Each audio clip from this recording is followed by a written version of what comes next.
Classes ના online education માં આપનું સ્વાગત છે। આપણે ગયા વિડિયોમાં સંચાલનનું સ્વરૂપ અને એના મહત્વની પ્રસ્તાવના જોયેલી। આ લેક્ચરની અંદર આપણે સંચાલનનો અર્થ જોઈશું।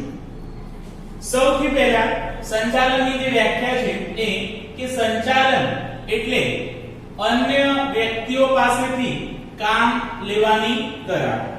જ્યારે કોઈ પણ એકમ હોય એ એકમની અંદર ઘણા બધા વ્યક્તિઓ કામ કરતા હોય છે, તો એ વ્યક્તિઓ પાસેથી કુશળતાપૂર્વક કામ લઈ અને એકમનું જે ઈચ્છિત ધ્યેય છે એ ધ્યેય પ્રાપ્ત કરવાની જે પ્રક્રિયા છે એને સંચાલન તરીકે ઓળખવામાં આવે છે।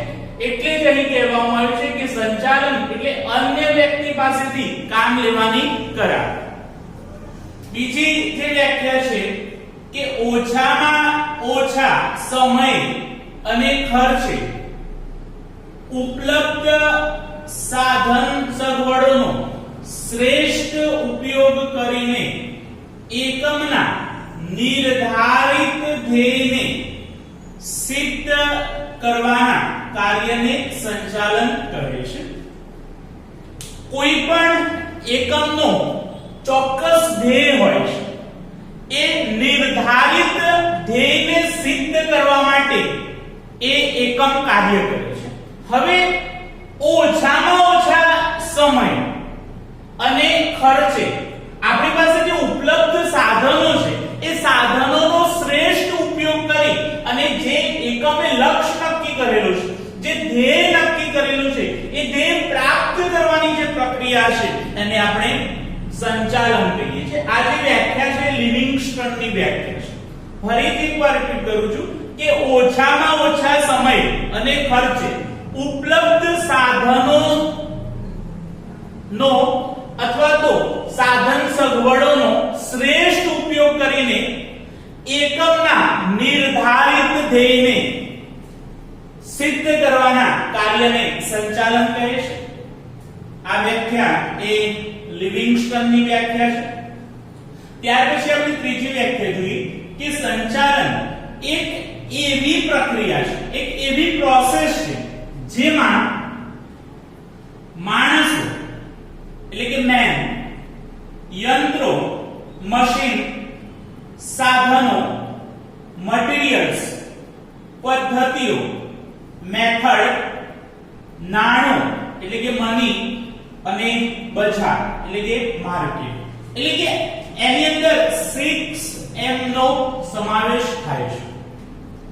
માણસ, યંત્રો, સાધનો, પદ્ધતિઓ, નાણું અને બજાર, આ બધાનું આયોજન કરી અને એના ઉપર અંકુશ રાખવાનું કાર્ય એ સંચાલનનું છે।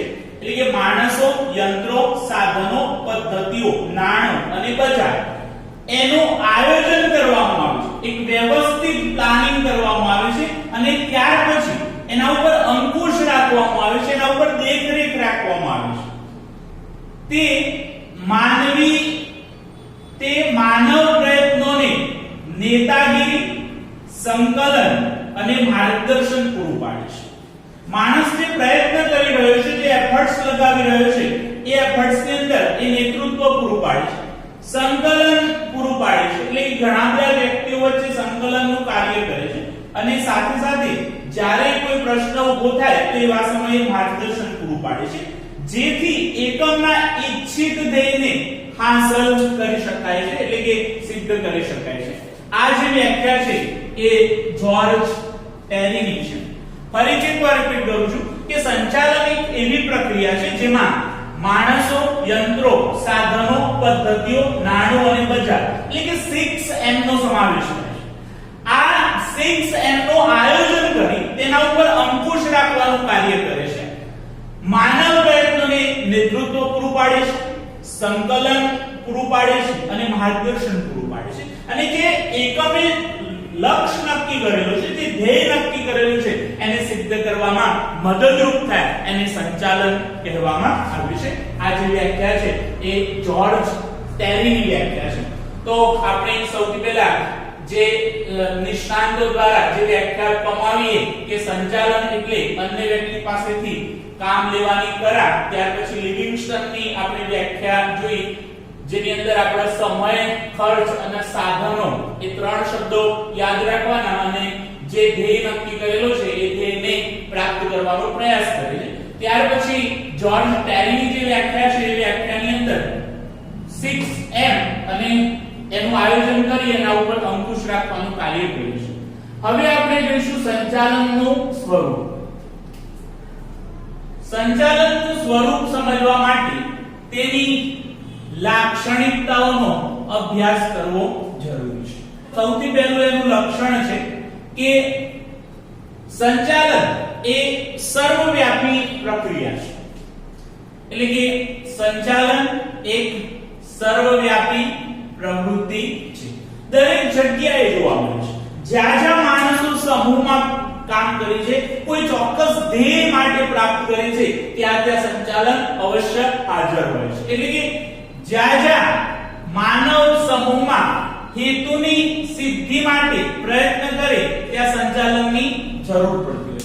જ્યારે બે અથવા બેથી વધુ વ્યક્તિઓ ભેગા થાય અને કોઈ ચોક્કસ હેતુ માટે કામ કરી રહ્યા હોય, ચોક્કસ ધ્યેય માટે કામ કરી રહ્યા હોય, ત્યારે સંચાલનની આવશ્યકતા પડતી હોય છે, સંચાલનની જરૂર પડતી હોય છે.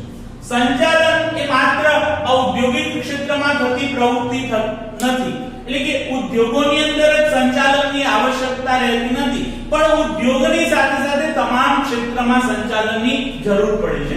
જેવા કે સામાજિક ક્ષેત્ર, ધાર્મિક ક્ષેત્ર, કૃષિ, લશ્કરી ક્ષેત્ર, શૈક્ષણિક ક્ષેત્ર, આ દરેક ક્ષેત્રમાં એ સંચાલનની જરૂર પડતી હોય છે અથવા તો સંચાલનની પ્રવૃત્તિ થતી હોય છે.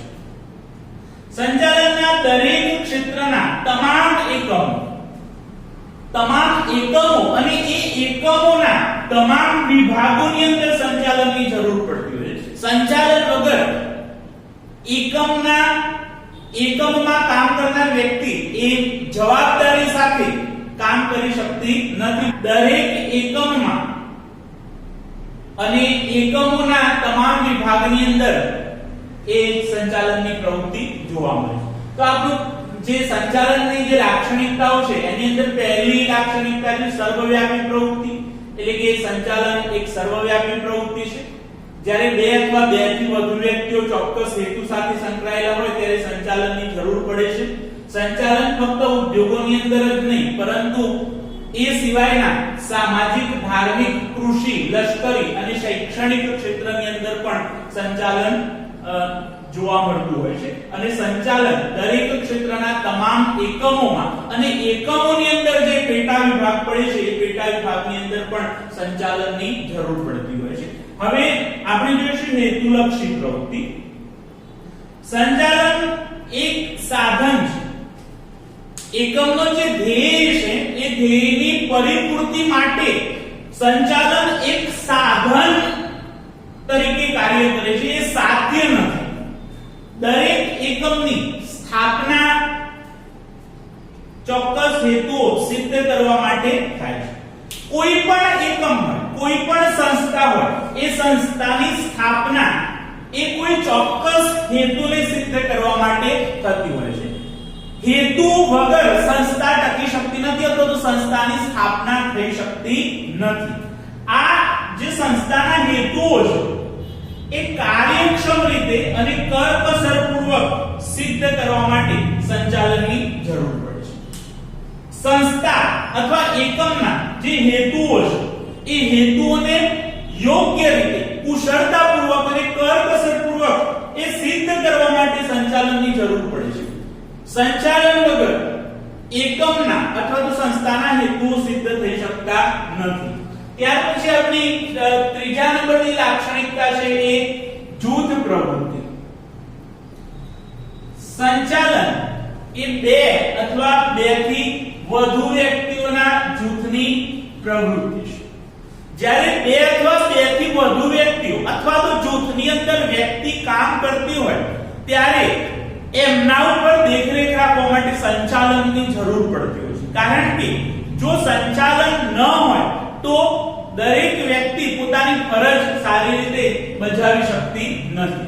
એટલે જ્યાં બે અથવા તો બે થી વધુ વ્યક્તિઓ અગાઉથી નક્કી કરેલા ધ્યેયને સિદ્ધ કરવા માટે પ્રવૃત્તિ કરતા હોય ત્યાં સંચાલનની જરૂર પડતી હોય છે. એટલે કે બે અથવા બેથી વધુ વ્યક્તિઓ કોઈ ચોક્કસ હેતુ માટે કામ કરતા હોય, ચોક્કસ ધ્યેયને સિદ્ધ કરવા માટે કામ કરતા હોય તો એવા સમયે એ સંચાલનની આવશ્યકતા રહેતી હોય છે, સંચાલનની જરૂર પડતી હોય. એટલે જૂથમાં થતી પ્રવૃત્તિઓ પર દેખરેખ રાખવા માટે એ સંચાલન આવશ્યક છે. ત્યાર પછી ચોથા નંબરનો જે પોઈન્ટ છે સતત ચાલતી પ્રક્રિયા. સંચાલન એ સતત ચાલતી પ્રક્રિયા છે. જ્યાં સુધી એકમ અથવા તો સંસ્થા ટકી રહે છે ત્યાં સુધી એ સંચાલનની જે પ્રક્રિયા છે એ ચાલતી રહે છે. એક વખત શરૂ કર્યા પછી એને અટકાવી શકાતી નથી. એકમ અથવા સંસ્થા એ કોઈ ચોક્કસ હેતુ અથવા ધ્યેય માટે કાર્ય કરે છે. જ્યારે સંચાલનની પ્રક્રિયા એકવાર શરૂ થયા પછી જ્યાં સુધી એકમ બંધ ન થાય ત્યાં સુધી એ પ્રક્રિયા અવિરત ચાલુ રહેતી હોય છે. સંચાલન એ ધ્યેયલક્ષી હોય છે. ધ્યેયની પરિપૂર્તિ માટે જે લક્ષ્ય છે એ લક્ષ્યને હાંસલ કરવા માટે એ સંચાલનની જરૂર પડે છે. ધ્યેય સિદ્ધ થયા પછી તેની પ્રક્રિયા બંધ થતી નથી. માની લો કે એકમે અથવા તો સંસ્થાએ એક ધ્યેય સિદ્ધ કરી લીધો, એ પછી પણ એ પ્રક્રિયા અટકતી નથી, બંધ થતી નથી, સતત ચાલતી રહે છે. એક વખત ધ્યેય પૂરો થઈ ગયા પછી એ ફરીથી નવો ધ્યેય, નવો ટાર્ગેટ નક્કી કરવામાં આવતો હોય છે અને એ ટાર્ગેટ પ્રમાણે એ સંચાલન કરવામાં આવતું હોય છે. નવા ધ્યેય અને નવા લક્ષ્યાંકો સંચાલન દ્વારા જ પ્રસ્થાપિત થતા હોય છે. એટલે અગાઉનો ધ્યેય સિદ્ધ થઈ ગયા પછી નવો ધ્યેય નિર્ધારિત કરવામાં આવતો હોય છે અને નવા લક્ષ્યાંકો એ સંચાલક દ્વારા જ પ્રસ્થાપિત થતા હોય છે અથવા તો નક્કી થતા હોય છે. આમ સંચાલનમાં ધ્યેય નિર્ધારણ એટલે કે ધ્યેય નક્કી કરવામાં આવે છે. ત્યાર પછી ધ્યેય સિદ્ધિ એટલે કે ધ્યેયને સિદ્ધ કરવા માટે પ્રયાસ કરવામાં આવે અને ધ્યેયની પરિપૂર્તિ થયા પછી પુનઃ ધ્યેય નિર્ધારણ એટલે ફરીથી ધ્યેય નક્કી કરવામાં આવે છે, લક્ષ્ય નક્કી કરવામાં આવે. એટલે આ સંચાલનનું જે ચક્ર છે ધ્યેય નિર્ધારણ, ધ્યેય સિદ્ધિ અને પુનઃ ધ્યેય નિર્ધારણ એ સતત ચાલ્યા કરતું હોય છે, સતત પ્રવૃત્તિશીલ હોય છે. ત્યાર પછી પાંચમા નંબરનું જે લક્ષણ છે અથવા લાક્ષણિકતા છે માનવીય પ્રવૃત્તિ. સંચાલન એ સર્વવ્યાપી પ્રવૃત્તિ છે, એમ છતાં એ માનવ જાતને લગતી પ્રવૃત્તિઓ પૂરતું મર્યાદિત છે. એટલે કે સંચાલન એ ફક્ત માનવી દ્વારા થાય છે અને માનવીય ક્ષેત્રો સુધી એ સીમિત છે. સંચાલનમાં માનવીય અથવા માનવ તત્વનું સ્થાન મહત્વનું છે. કારણ કે સંચાલનના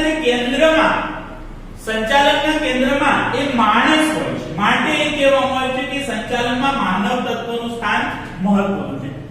માનવી વિના ઉત્પાદનના અન્ય સાધનો નિરર્થક છે. ઉત્પાદનના મુખ્ય ચાર સાધનો છે જમીન, મૂડી, શ્રમ અને નિયોજન. પરંતુ માણસ ન હોય તો જમીન પણ નિરર્થક સાબિત થતી હોય છે, મૂડી પણ નિરર્થક સાબિત થતી હોય છે અને નિયોજનનો પણ કોઈ અવકાશ રહેતો નથી. એટલે તમામ જે પ્રવૃત્તિઓ છે પ્રવૃત્તિઓના કેન્દ્રમાં માનવી છે. માનવી વિના તમામ પ્રવૃત્તિઓ નિરર્થક છે. સંચાલન એ માનવી માટે થાય છે અને માનવી દ્વારા થાય છે. કોના માટે થાય છે તો માનવી માટે. અને કોના દ્વારા સંચાલન થાય છે તો માનવી દ્વારા સંચાલન થાય છે. એટલે કે સંચાલનની જે પ્રવૃત્તિઓ છે એના કેન્દ્રમાં માણસ માટે જ કહી શકાય કે માનવી માટે, માનવી દ્વારા થતી માનવીય પ્રવૃત્તિ છે. એટલે આપણે સંચાલનના સ્વરૂપમાં મુખ્ય 5 સ્વરૂપો આપણે જોયા: સર્વવ્યાપી પ્રવૃત્તિ, હેતુલક્ષી પ્રવૃત્તિ, જૂથ પ્રવૃત્તિ, સતત ચાલતી પ્રવૃત્તિ અને માનવીય પ્રવૃત્તિ. છઠ્ઠા નંબરની સંચાલનની લાક્ષણિકતા છે નિર્ણય પ્રક્રિયા. નિર્ણય પ્રક્રિયા એ સંચાલનનું કાર્ય છે. સંચાલન કરતા સંચાલકે સતત નિર્ણય લેવા પડતા હોય છે. અલગ અલગ પ્રકારના નિર્ણયો દ્વારા ધ્યેય સિદ્ધિ પ્રાપ્ત કરવાનું કાર્ય કરવાનું હોય છે. નિર્ણય લીધા વગર કોઈ પણ કાર્ય થઈ શકતું નથી. નિર્ણય લઈ લીધા પછી એ નિર્ણયનો સંચાલકો દ્વારા અમલ થાય એ અંગેની કાર્યવાહી કરવી પડે છે. કારણ કે નિર્ણય લીધા પછી જો એનો અમલ ન થાય તો એકમ અથવા તો સંસ્થાનો જે હેતુ છે એ સિદ્ધ થઈ શકતો નથી. માટે આ નિર્ણય પ્રક્રિયાનું જે કાર્ય છે એ સંચાલનનું છે. અને સંચાલક એ નિર્ણય લઈ અને એકમ અથવા તો સંસ્થાને ધ્યેય સિદ્ધ કરવામાં મદદરૂપ થતો હોય છે. સાતમા નંબરની સંચાલનની લાક્ષણિકતા છે વિજ્ઞાન, કલા અને વ્યવસાય. વિજ્ઞાનની જેમ સંચાલનમાં પણ ચોક્કસ નિયમો કે સિદ્ધાંતો હોય છે. તેથી કેટલાક લેખકો સંચાલનને વિજ્ઞાન તરીકે ઓળખાવે છે. એટલે કે સંચાલનની અંદર ચોક્કસ નિયમો અને સિદ્ધાંતો હોય છે. સંચાલન નિયમો અને સિદ્ધાંતો દ્વારા થતું હોવાથી લેખકો સંચાલનને વિજ્ઞાન તરીકે ઓળખાવે છે. સંચાલનમાં માનવ પરિબળ અગત્યનું હોવાથી તેમની પાસેથી કામ લેવા માટે અંગત આવડત, બુદ્ધિ, ચતુરાઈ અને આંતરસૂઝ વગેરેની જરૂર પડે છે, જેને કામ લેવાની કળા તરીકે ઓળખી શકાય. એટલે કે જ્યારે કોઈ એકમ અથવા તો સંસ્થા હોય એની અંદર ઘણા બધા માણસો કામ કરતા હોય છે. એ માણસો પાસેથી કામ કઢાવવાની સંચાલકની પાસે આવડત હોવી જોઈએ, બુદ્ધિ, ચતુરાઈ અને આંતરસૂઝ હોવી જોઈએ. તો બીજા પાસેથી જે કામ કઢાવવાની જે કલા છે એને આપણે સંચાલન તરીકે ઓળખીએ છીએ. આધુનિક ધંધાકીય એકમનું સંચાલન તાલીમ પામેલા નિષ્ણાંત સંચાલક વર્ગને સોંપાઈ રહ્યું છે. આધુનિક સમયમાં ડૉક્ટર, વકીલ, ચાર્ટર એકાઉન્ટન્ટની જેમ સંચાલકોએ પણ વ્યવસાયનું સ્વરૂપ ધારણ કર્યું છે. આ બાબતથી સ્પષ્ટ થાય છે કે સંચાલન એ એક વ્યવસાય છે. આધુનિક સમયમાં જે સંચાલન કરનાર વર્ગ છે એ તાલીમ પામેલો છે, કુશળ છે, નિષ્ણાંત છે અને સાથે સાથે કામ કરવા માટેની એની પાસે એક અંગત આવડત છે. આવા વર્ગને સંચાલનની જવાબદારી સોંપાઈ રહી છે.